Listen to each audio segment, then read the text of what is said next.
Here is Big Brzezinski's brand new book. It's called Game Plan, How to Conduct the U.S.-Soviet Contest.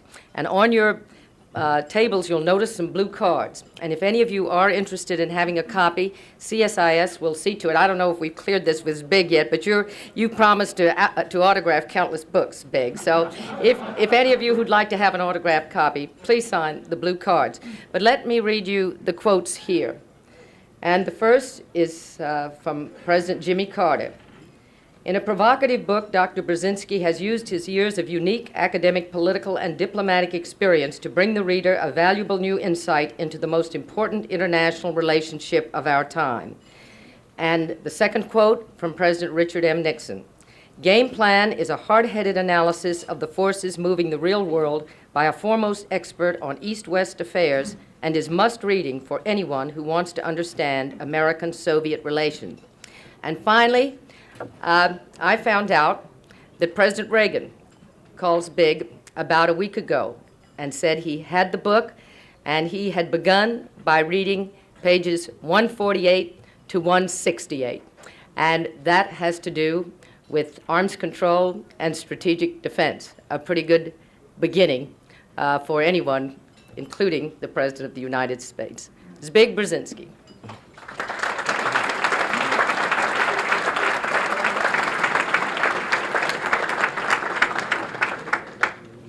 Thank you very much, Anne. Ladies and gentlemen, it's a real pleasure to be with you here this afternoon and to participate in a meeting presided by Anne Armstrong.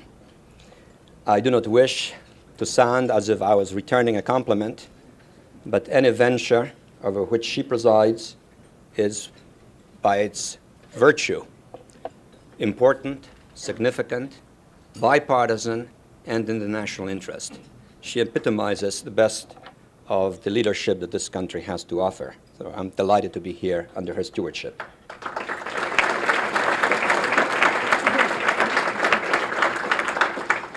The subject which I have been asked to discuss with you deals with the relationship between our national strategy and arms control. And I would like to make two basic points to you, which I propose to elaborate upon in the few minutes which I have, and thus lay the basis also for an exchange of views with you. The first proposition is that geopolitical and ideological conflicts between the United States and the Soviet Union are the main cause of the hostility and the tension in the relationship. The competition in arms, both strategic and conventional, is the consequence of that condition and not its cause. And hence, it is a mistake to make a fetish out of arms control, to make it the central facet of the American-Soviet relationship. And the second proposition is that strategic security, mutual strategic security, can be sought through arms control, but it can also be sought outside of arms control. But in either case, it requires the United States to make some salient, indeed needed, strategic decisions, and it requires the United States to do so now if we are to be effective in achieving mutual strategic security, either through arms control or outside it. These are the two propositions that I consider to be significant and germane to the issue. Let me elaborate briefly on each of these two. The conflictual aspects of the American-Soviet relationship, in my judgment, are of a historical type. They are enduring. They are not transient phenomena. They are not some unnatural aberration.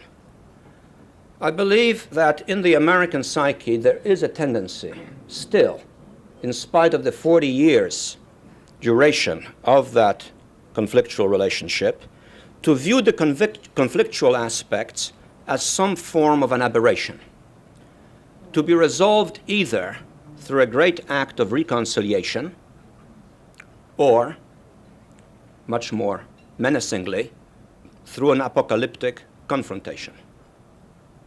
The fact is that neither of these two extremes is very likely. The relationship has been managed quite stably, even though it is competitive, and the competitive aspects are likely to endure for a long time to come. Moreover, though that competition is indeed, in a broad sense, global in scope, it is focused heavily on Eurasia. And Eurasia is the central geopolitical prize of that competition. Our objective since the mid-40s has been to deny Soviet control over Eurasia. And the Soviet objective has been to drive American influence out of Eurasia. And the Soviets have, in fact, been explicit on that subject, most notably so in the remarkably revealing Soviet-Nazi negotiations of 1940 about the division of the spoils after the anticipated Nazi victory in World War II. The Soviets had made it very clear then, and it's on the record, that they view America as having no role to play in Europe, in Asia, or in Africa.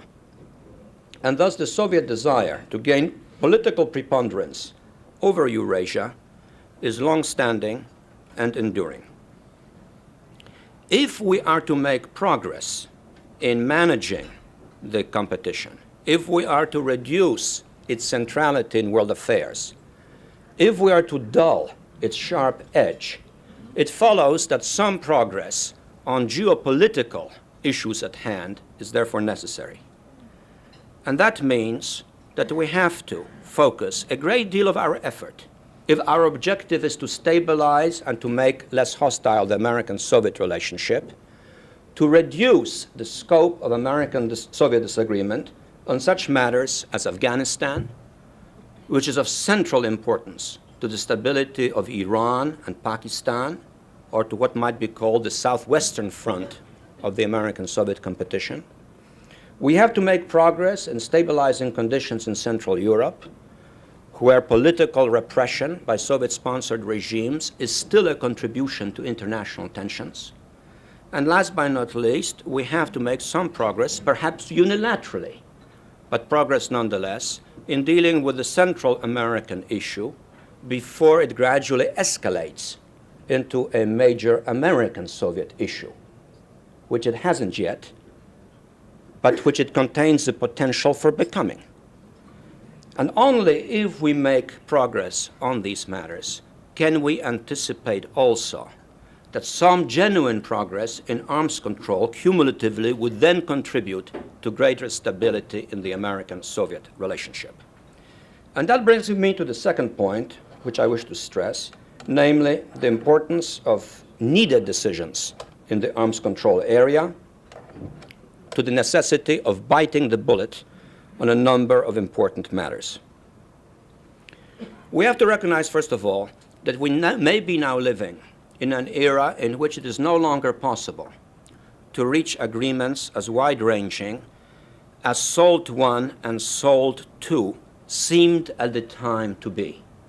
Both were relatively comprehensive and ambitious undertakings. I doubt that it will be possible to replicate either SALT II or SALT I with a comprehensive START agreement. The reason for that is not only the additional complication posed by geopolitical conflicts, but also the increased complexity of new weapons. Weapons technology has moved forward so rapidly that it is becoming more difficult to establish the needed trade-offs, the balances, the kind of mutually offsetting arrangements which would be required in a comprehensive agreement that deals with a variety of weapon systems controlled by two superpowers with rather different geographies and strategic interests. Moreover, weapons technology has increased the difficulties of verification, and that too is a very major obstacle to an effective arms control agreement. And last but not least, in my judgment, we have not made enough of an issue both privately and publicly, of Soviet strategic secrecy, what might be called S cubed, to follow on C cubed I. And S cubed is a monumental impediment to mutual strategic stability. We have simply not made enough of an issue of the fact that in the quest for mutual strategic stability, one of the partners operates on the basis of a fraudulent defense budget, conducts its weapons development and deployment in total secrecy, and even in the arms control negotiations, refuses to lay out the needed data regarding its own strategic systems, and relies in the course of these negotiations on American data pertinent to Soviet strategic systems and deployments, in addition to American data regarding our own systems and deployments.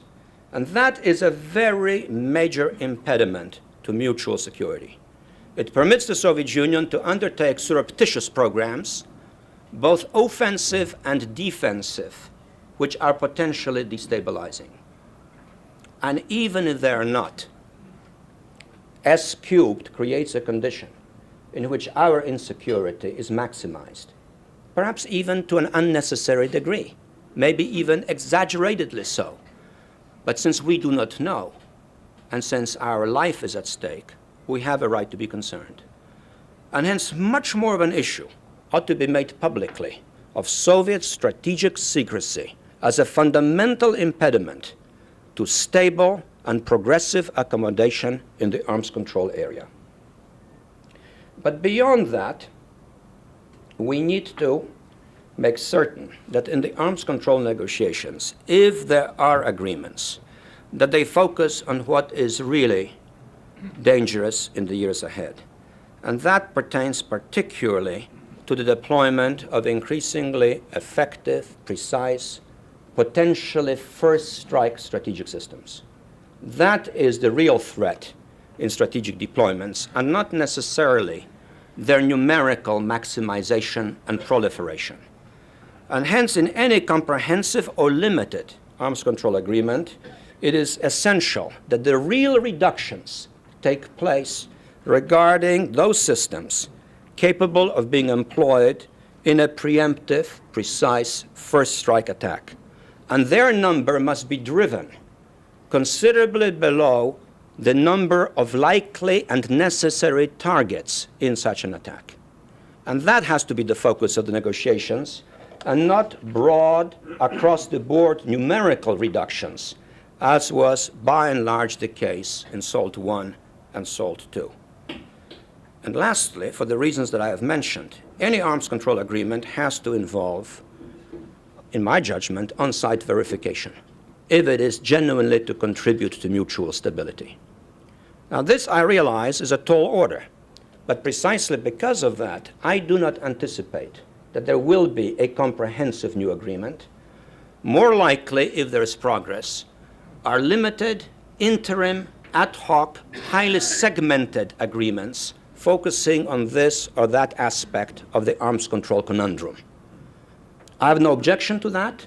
That could be progress by itself, but it certainly should not leave us with the illusion that arms control represents the breakthrough to a new strategic relationship between the United States and the Soviet Union. But beyond that, both to move arms control forward, but also to face up to the fact that there may be no comprehensive arms control, we need to take some basic strategic decisions. And what concerns me a great deal is that the administration has not taken them. We do, after all, face the possibility that there may be no arms control agreement. And we do face the necessity of having a leverage in the arms control negotiations. And both of these conditions call, therefore, for decisions which assure our security in the absence of arms control and which increase our negotiating margin in the course of the arms control negotiations. And here we have fundamentally, in my judgment, two options. The first, anticipating the possibility of no arms control, and hence the proliferation of Soviet offensive systems, greatly increasing the Soviet capacity for launching a first strike attack at some point in the future, which, even if it does not happen, creates political pressures, we may have to proliferate the numbers of our own offensive systems. And that means facing up to the need either for a more comprehensive deployment of the MX, and the MX issue has been very badly handled by this administration, or a basic decision on the deployment of the midget man. We're not ready to do that. Congress is not ready to support it, and the administration has not exercised the necessary leadership to move us in the direction of either a more significant MX deployment or an accelerated decision on the midget man. But beyond that, there is the problem that if the Soviet response or if ongoing Soviet programs indeed proliferate Soviet strategic systems, that our own additional deployments will have to be quite substantial. I don't think we have yet faced up to the necessity dictated by numbers. If projected, ongoing, stable Soviet deployments, not accelerated ones, continue into the mid-90s, the Soviets by the mid-90s may have between 16,000 to 24,000 nuclear warheads, half of them capable of being employed in a preemptive first strike. That will dictate an American response, if our response is one of proliferating our own offensive systems, on a very significant scale. We'll need something in the range of 1,500 midget men. And that is no mean undertaking from the budgetary standpoint. It is a major undertaking operationally in terms of manpower. And last but not least, it is a massively complicated undertaking in terms of deployment modes. Anyone familiar with the debates over the MX can anticipate the intensity and the difficulty of the debate regarding the deployment of the midget man on that scale. If that alternative is not appealing, or if it is too difficult to take, we have to seek mutual strategic stability in some other fashion. And here it seems to me the other alternative, similarly requiring us to bite the bullet, and I believe this president can and should do so, involves the Strategic Defense Initiative. The Strategic Defense Initiative, I think, does contain in it the potential for helping to stabilize the American-Soviet strategic relationship, provided it is fitted into actual strategic circumstances, instead of being essentially a long-term program related to a rather idealistic objective of total population defense. Limited strategic defense designed to defend our own strategic systems, making them invulnerable, protecting our national command authority, maintaining the security of our C-cubed-I, would contribute to strategic stability.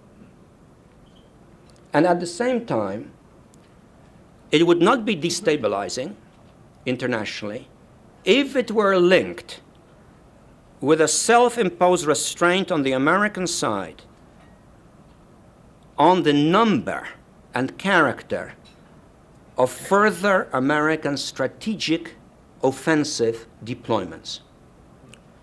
In my own view, a limited strategic defense should be matched with a limited first strike U.S. capability, and not an unlimited U.S. first strike capability, which is capable of placing all Soviet offensive systems in jeopardy.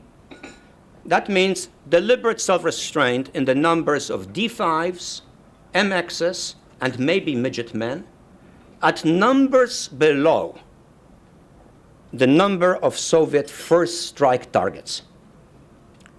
Such a combination would convey an unmistakable message to the Soviets that we are ourselves not seeking a first strike strategic capability, but we are determined to deny the Soviet Union the political as well as the military benefits of the Soviet Union acquiring such a capability.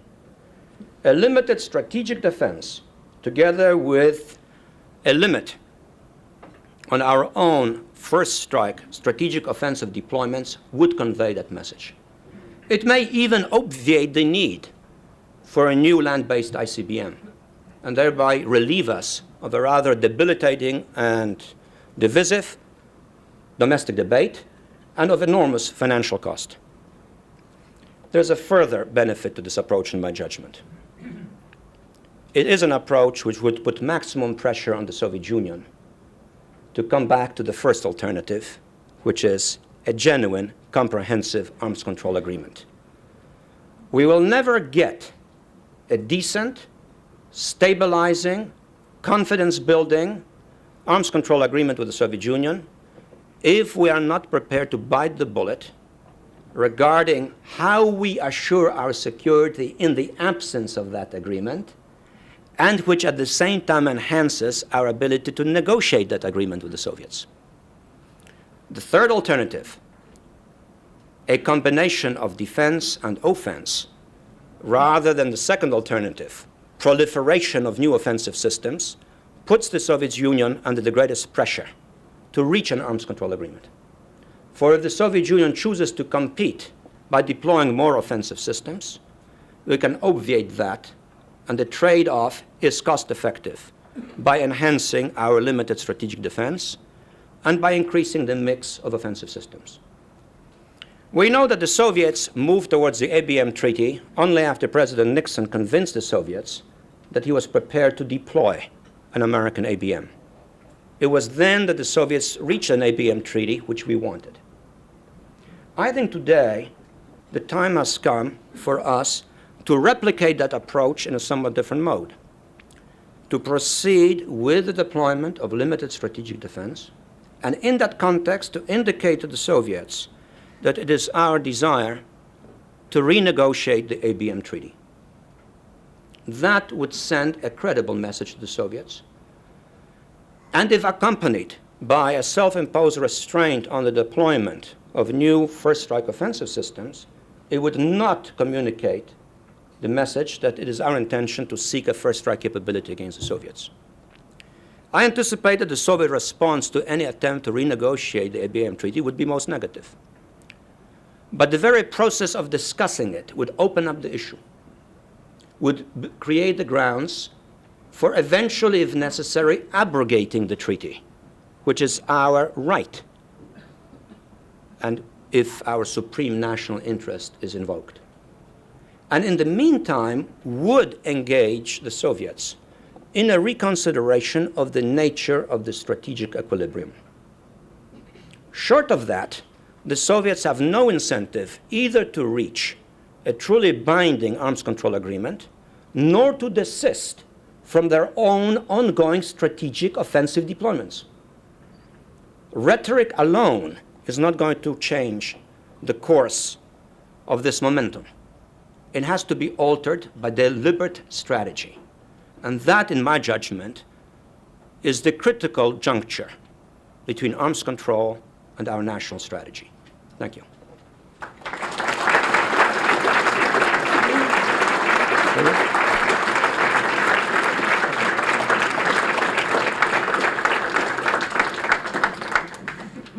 We have time for an exchange of views or questions and answers, and I'd be glad to entertain some for a number of minutes until I'm told by the chairman to desist. So who would like to start the discussion? Yes, sir. There's a mic. Well, Baker, I wanted to ask you, you said we had to, 4 or 5 times you said we had to bite many bullets. What bullets do you want the Soviets to bite? Very simple. I want the Soviets to bite the bullet on whether they wish to have a genuine strategic competition with us or some sort of a truly effective arms control arrangement which somewhat stabilizes the strategic competition. And we're not going to make the Soviets bite that bullet simply by rhetoric. We have to create conditions in which it is more profitable for them to reach an agreement with us than to compete with us. And at the same time, we have to do it in such a way that we do not accelerate the competition by sending erroneous signals which could be misinterpreted. And this is why I favor strongly the notion of combining limited strategic defense with some self-imposed restraints on our strategic offensive deployments, and with movement in that direction by us being initiated by the request that the Soviets and us review now the ABM treaty. I think the time has come to review that treaty because it no longer serves the American national interest, in my judgment. Is one of these bullets on-site inspection? Yes, I've mentioned that. Yes, ma'am. When it comes to marshaling our national scientific resources to develop SDI, do you think the Union of Concerned Scientists poses any real concern? The question is, does the Union of Concerned Scientists pose or cause any particular concern in our efforts to marshal our national resources regarding the SDI? Well, the Union of Concerned Scientists is, like many organizations in America, an expression of a particular perspective. This is normal. This is part of our political process. I think there's nothing reprehensible about it. It's inherent in the nature of our system. We ought to recognize at the same time that the Union of Concerned Scientists is a union of politically concerned scientists. And that is a very determining criteria which I think places the emphasis where it belongs. Yes? No, right here. Thank you. Elaborate a concept which I think is eminently logical from Western notions of balance and stability. I wonder if you could tackle how the Soviets view their own self-interest in terms of their association of great offensive power with moments of being able to expand their influence beyond their borders, and thus, regardless of how stable an outcome might appear to us, to the extent that it relies upon lowering the level of offensive power on which they dispose, is that not up against their preference historically for that great offensive power to underwrite imperial policy? And secondly, as a bureaucratic matter, is the Soviet military likely to find appealing a reduction in offensive systems, however it may constrain us, as a purely bureaucratic, institutional, parochial view? Would you paraphrase? The first question is, what is the relationship between Soviet offensive power and the imperial thrust of Russian expansionism? And the second one is, how concerned are the Soviet military about preserving their offensive capabilities? Well, insofar as the first question is concerned, there's no doubt that military power has been central to Soviet and also Russian expansionism. And I think we have to face the fact, unpalatable though it may be to some of us, that we're dealing here with a great nation which for a long time has manifested a rather remarkable capacity for sustained expansionism. The best way for me to summarize that is to simply remind you of one very central but I think revealing fact.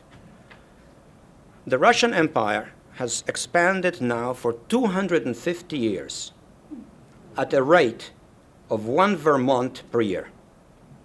Just consider that. 1 Vermont per year, or if you prefer, 1 Belgium per year, is the rate of growth of the Russian Empire for the last 250 years. It is a steady, a remarkably steady process of expansionism.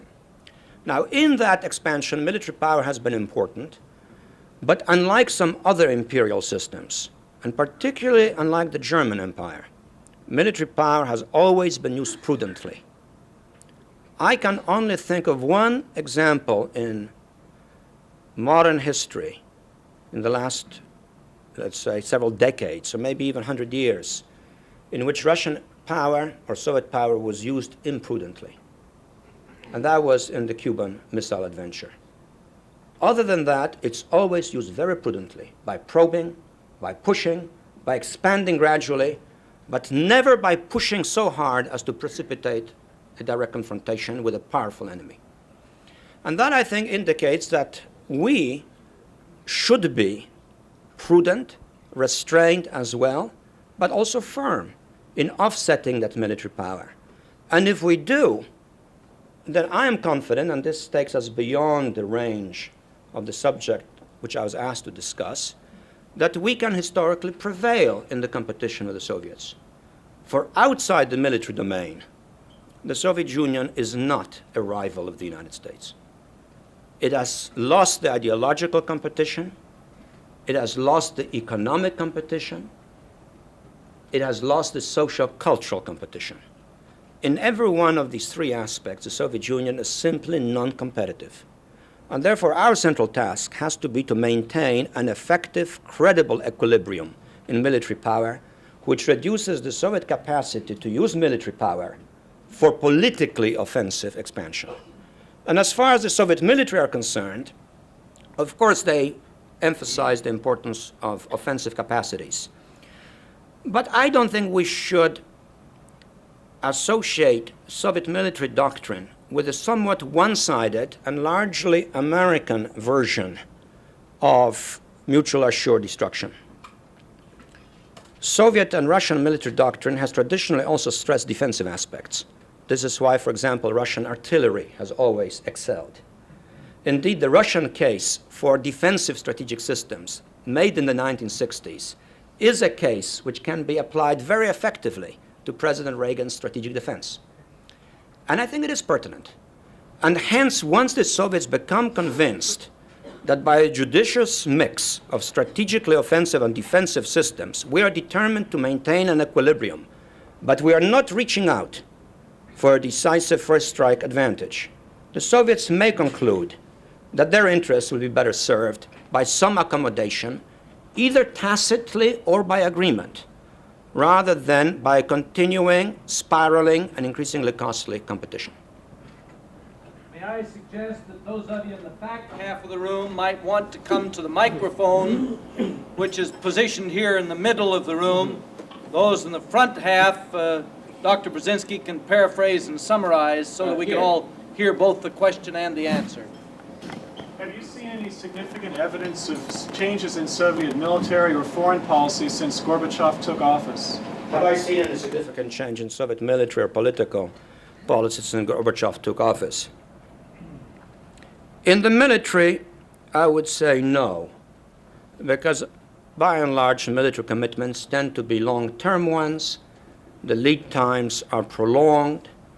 The kind of new systems coming down the line and which are beginning to be deployed are systems regarding which decisions were made some years earlier. And I do not discern, as of now, either a significant acceleration in the effort or any significant deacceleration, but rather constancy based on certain stable momentum.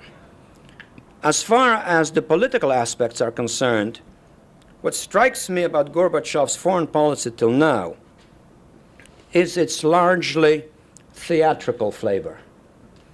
It is not a policy based on a sustained strategy, deliberately pursued and generating some progressive attainments. But it has been rather a policy of rather abrupt, dramatic proposals made not as serious negotiating gambits in the context of ongoing negotiations, but through reliance on the mass media for the greatest possible dramatic effect. These rather theatrical proposals are then not followed up in negotiations, and indeed, when the Soviets are asked to elaborate on the proposals publicly made, the Soviet negotiators themselves are unable to respond because there is no follow-up. And one may therefore doubt that they are really meant to be the basis for serious negotiations. Initially, Mr. Gorbachev, I think, had some limited success with this mode of operation. I think lately, public opinion at large, not in this country but elsewhere as well, has become somewhat accustomed to this mode of operation, and the impact has been less and less. I was struck by the fact, for example, that his most recent proposals, which were designed to evoke a very sympathetic response in Europe, by and large did not provoke that kind of a reception. I think there is a growing recognition that these publicly made proposals are made for effect, that they are theatrical, not substantive. My hope is that over time, as the Soviet government shakes down, as new decision-making processes emerge, that the Soviets will be prepared then to negotiate more seriously the issues which need to be negotiated. And they involve, as I said earlier, arms control, but also Afghanistan, in a sense, Central Europe, both security and politically wise, indirectly at least, Central America. At our end, to make these negotiations more promising, we have to take the kind of decisions that would influence events in the right direction. And what worries me a great deal is that the administration will not take the needed decisions, and particularly the strategic ones, at a time when the president is very strong and very popular. Whoever is the next president of the United States, it is most unlikely that he'll have the popularity, the standing that President Reagan does. And I would think it would be a great tragedy if President Reagan left office without having made fundamentally binding and irrevocable commitments on some truly important strategic issues. And I think his historic legacy could be a reasonable application of the SDI, of the Strategic Defense Initiative, to the strategic dilemma, but done in a way which contributes to greater stability and which creates the preconditions, maybe, for a comprehensive arms control agreement, but which, even in the absence of it, helps to stabilize the strategic equation. After all, we have to consider the possibility there will be no arms control agreement, and the condition will not be more stable if both sides then proliferate simply offensive systems. So the president has a unique chance here, but he can only take advantage of it if he commits us and uses his strength right now to make a commitment which any follow-on president will have to follow. Yes? Since the administration has kind of marketed SDI as a very comprehensive plan, what kind of diplomatic strategy are we going to need to get the Soviets to accept the kind of limited building that you've described without arousing greater suspicion on their part? Well, first of all, since the administration has built the SDI as a comprehensive approach, how are we going to allay Soviet suspicions that our move is truly in the limited direction? Well, first of all, any decisions we take are subject to such extraordinary examination, debate, assessment by Congress and by the public that it would be extraordinarily difficult to reach a decision designed to achieve a very ambitious long-term goal and to pursue it somehow surreptitiously. Secondly, there is an enormous gap technologically and in terms of budgetary outlays between a decision to deploy a limited strategic defense and what I would favor is essentially a two-tier defense: terminal defense and early boost phase interception, and a comprehensive strategic defense with multiple layers. The former is much cheaper. The latter is enormously expensive, and it raises still certain questions of efficacy and strategic stability. So the distinctions are enormous, and it would be very difficult for the Soviets to misinterpret a limited strategic defense as the beginning of a truly massive but surreptitious program to build a truly nationwide strategic defense. That can be monitored year after year. Beyond that, there is the question of the scale of our own strategic offensive deployments. And if we limit them to certain numbers, that too sends the Soviets a message. Beyond that, one has to ask ourselves the very basic question, which I keep repeating. What if? What if we don't get an arms control agreement, which I don't think we will, and in the meantime Soviet deployments continue on a steady basis?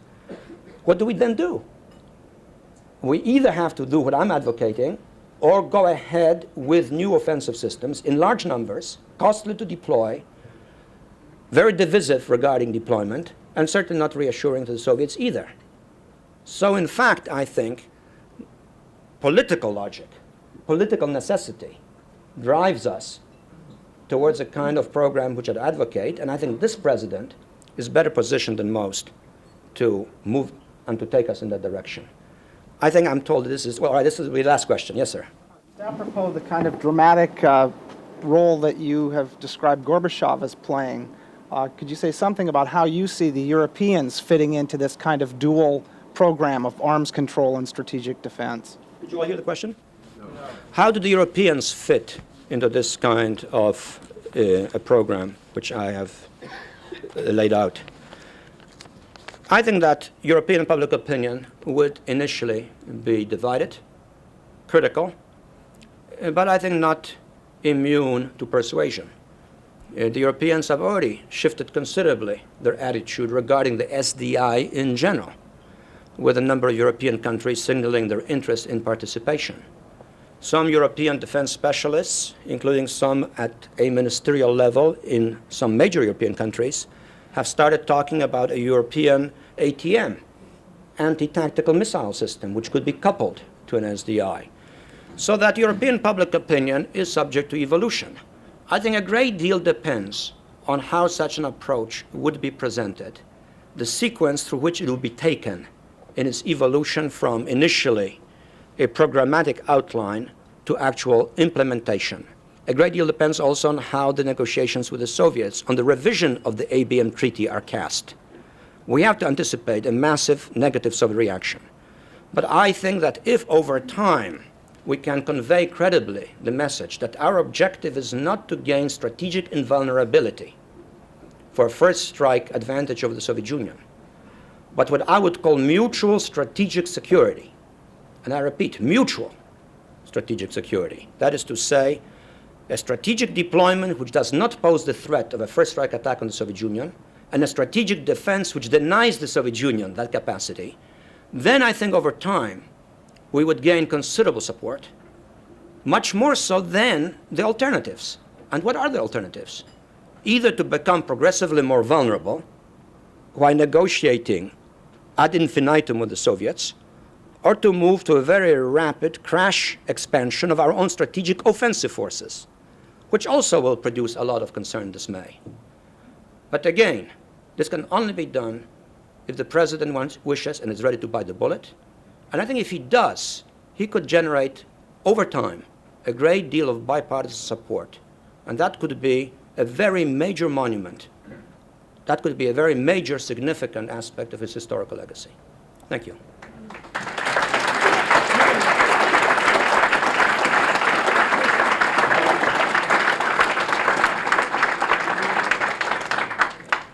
Thank you, Zbig, for those excellent remarks and answers. I think they exhibited very well the quality of your thinking, which is all too rare because it combines long-range strategic concepts with immediate and precise and practical approaches that are necessary in the real world of politics.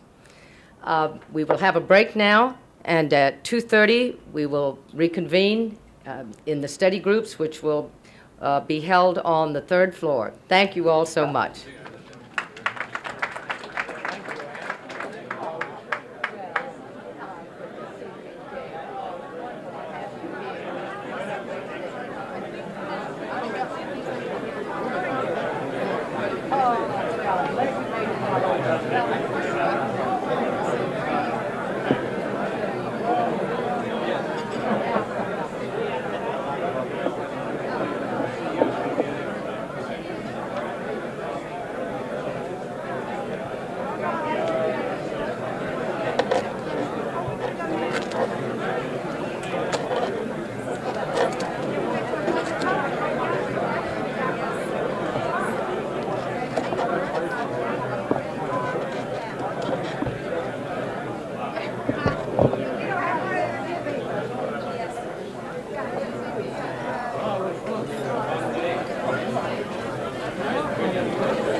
Canada would have demoralized the leadership. Knock on wood, it's looking. I agree.